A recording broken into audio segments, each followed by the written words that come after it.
Insight, where we are looking to focus on the best of business with very insightful people joining us from all around the world. I'm your host, Mike Loder, and to our latest story. And as a life coach who has used neuroscience to overcome her own mental health challenges, Trudy Pavlovsky has some experience and education to share with us today so we may step into a more resilient and happier version of ourselves. Trudy, thanks for joining me. Thank you so much for having me today.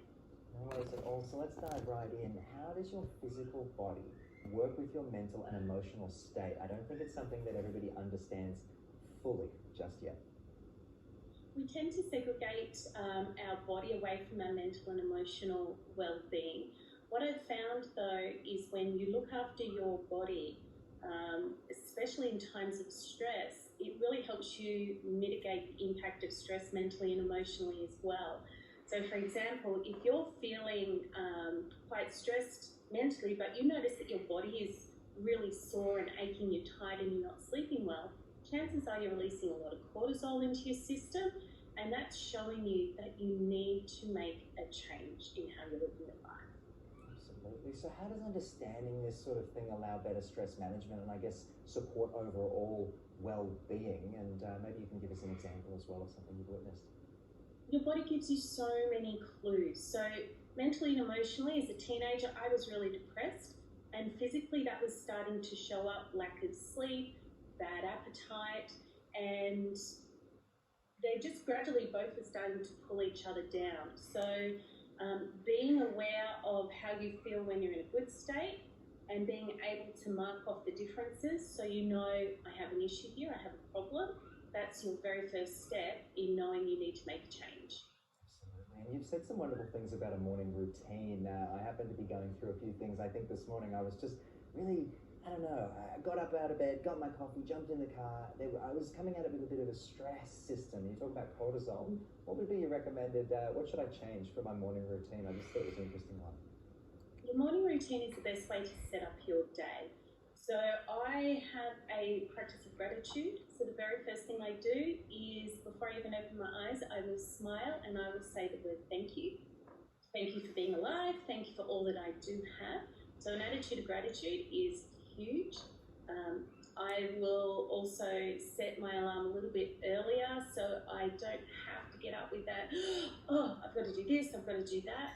And I also find that the night before, if I list out anything that's on my mind, anything that I want to achieve, that also helps with my sleep. So then when I do wake up, I am actually feeling more rested because my brain's not panicking going, we can't forget, we have to do this. It knows it's all written down and it's all safe and nothing will be forgotten.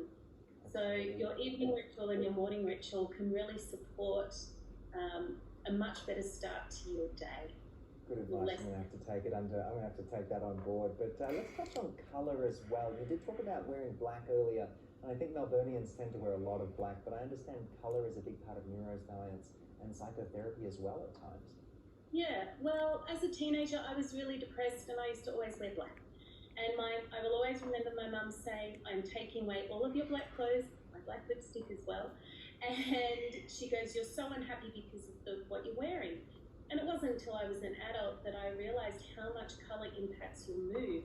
So if you're getting up and going to work and you're all like, ugh, like check in on the colour that you're wearing. Maybe, especially Melburnians, we do like our black.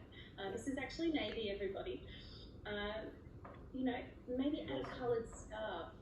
Do something with your lipstick. Like I've added some colour in the bottom of my hair just for fun, just to raise the energy of my day-to-day. Colour is huge and definitely worth research. Trudy, just to finish for you, I wanted to talk a little bit about how we can go about setting goals and reducing overwhelm. Are there anything you could leave us with before I let you go, just with some solutions? Excellent. So most people, when they set their goals, they go detail, and that's when it gets really overwhelming. Have your big goals, but then break it down and work more on a 90-day sort of action plan with it. But the biggest thing with goals is don't get attached to the how, that it has to happen a certain way.